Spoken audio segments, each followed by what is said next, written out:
नमस्कार, मैं प्रतिभा खेड़े आपका स्वागत करती हूँ अपने YouTube चैनल नॉलेज रेन में, जहाँ हम कक्षा 8 एड ग्रेड अभ्यास पुस्तिका सामाजिक विज्ञान के उत्तर देख रहे हैं। आज हम अध्याय 2 व्यापार से साम्राज्य तक कंपनी की सत्ता स्थापित होती है, इस पाठ के हल देखेंगे। प्रश्न नंबर 1 है, ईस्ट इंडिया कंपनी के शुरुआती व्यापारियों को किस नाम से जाना जाता था? तो फैक्टर, दीवान, नवाब या सौदागर, तो उन्हें फैक्टर नाम से जाना जाता था। अगला प्रश्न है, फरमान शब्द का अर्थ है शाही आदेश, शाही कोतवाल, मुक्त व्यापार या संधि पत्र। तो इसका सही उत्तर है शाही आदेश। अगला प्रश्न है, मालाबार तट किन वस्तुओं के व्यापार के लिए प्रसिद्ध था? गेहूं, चावल, काली मिर्च, इलायची, ज्वार, बाजरा या रेशम। तो ये था काली मिर्च और इलायची के व्यापार के लिए प्रसिद्ध था। अगला प्रश्न है, प्रारंभिक ब्रिटिश शासनकाल में प्रशासनीय इकाइयों को किस नाम से जाना जाता था? फैक्ट्री, प्रेसिडेंसी, कोर्ट या रेगुलेटरी। तो इन्हें प्रेसिडेंसी नाम से जाना जाता था। अगला प्रश्न है, कुशासन के आधार पर किस राज्य को ब्रिटिश साम्राज्य में मिलाया गया था? झांसी, सतारा, नागपुर या अवध। तो इसका सही उत्तर है अवध। रिक्त स्थानों की पूर्ति कीजिए। पहला है, 1651 ईस्वी में हुगली नदी के किनारे ईस्ट इंडिया व्यापारी कंपनी ने फैक्ट्री आरंभ की थी। ईस्ट इंडिया कंपनी का 1765 ईस्वी में बंगाल प्रांत की दीवानी प्राप्त हुई थी। सिराजुद्दौला की पराजय में उनका सेनापति मीर जाफर भी एक कारण था। लॉर्ड डलहौजी के शासनकाल में विलय नीति चलाई गई थी। ब्रिटिश कंपनी काल में सर्वोच्च न्यायालय की स्थापना रेगुलेटिंग एक्ट के तहत की गई थी। अगला प्रश्न देखिए, किस पुर्तगाली यात्री द्वारा भारत तक पहुंचने के लिए समुद्री मार्ग का पता लगाया गया था?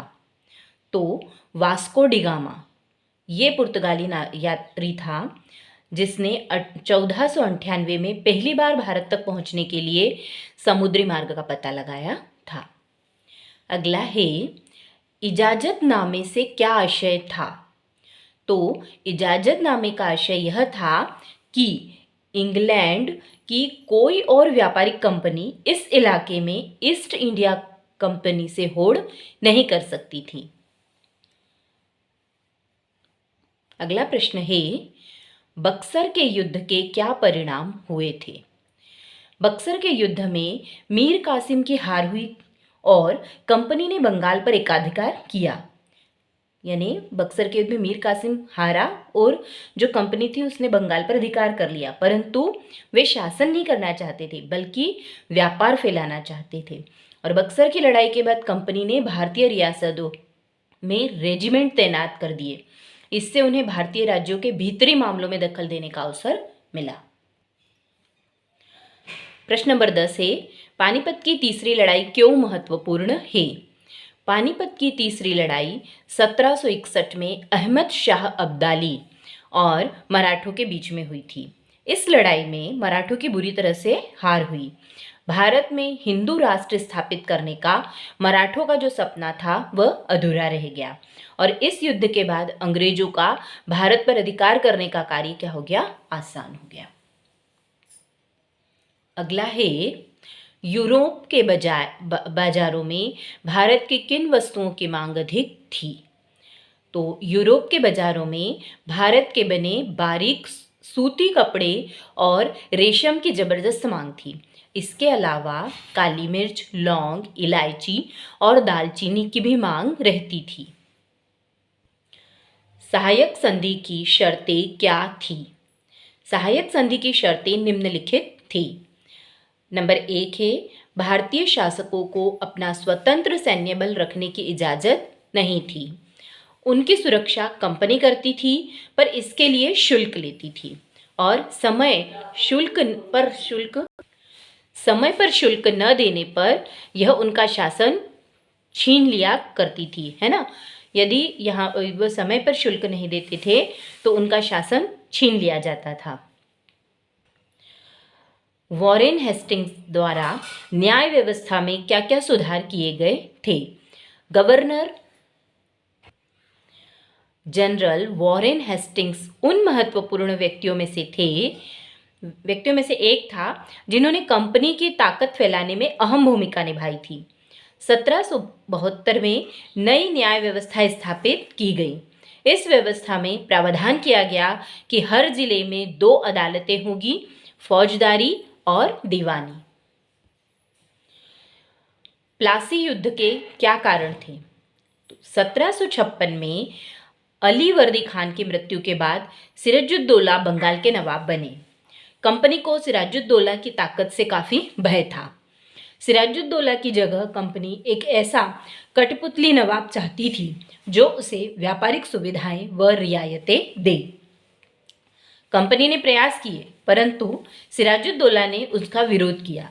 नवाब ने कासिम बाजार पर हमला बोला और कलकत्ता भी छीन लिया, इसलिए कंपनी को युद्ध करना पड़ा। स्थानीय शासकों और कंपनी के बीच टकराव के क्या कारण थे? स्थानीय शासकों और कंपनी के बीच टकराव के क्या कारण थे? स्थानीय शासकों और कंपनी के बीच टकराव के मुख्य कारणों में आर्थिक दबाव प्रमुख था। साथ ही कंपनी सभी प्रशासनिक अधिकारी भी अपने पास रखना चाहती थी।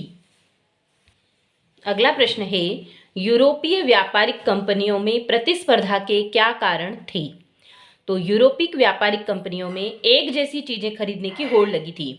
यूरोप के बाजारों में भारतीय वस्तुओं की जबरदस्त मांग थी। कंपनियों के बीच इस बढ़ती प्रतिस्पर्धा से भारतीय बाजारों में इन चीज़ों की कीमतें बढ़ने लगी। इन कंपनियों के बढ़ने का ये कारण था, इन्होंने अपनी प्रतिस्पर्धी कंपनियों को खत्म कर दिया था।